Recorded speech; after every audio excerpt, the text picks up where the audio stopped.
Catene Marghera, eccoli tutti muniti di pettorina verde e guanti per immortalare la giornata trascorsa con mamma, papà, insegnanti e volontari e dedicata alla raccolta dei rifiuti abbandonati. Dal parco fino alla città un esercito di oltre 100 persone divisi in 3 gruppi di lavoro ha animato la giornata ecologica che con gli immancabili mozziconi di sigaretta raccolti a centinaia ha visto i grandi sacchi neri riempirsi di quantità industriali di bottiglie e bottigliette di plastica e ancora giornali, lattine, buste e sacchetti di patatine e merendine abbandonati nel verde dell'erba.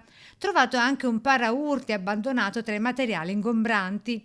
Ai laboratori sul riciclo e sulla sostenibilità tenuti per i tantissimi bimbi presenti dai formatori di Veritas per incentivare il riuso, regalati a fine raccolta con le borsette riutilizzabili anche per i fumatori la scatolina porta mozziconi.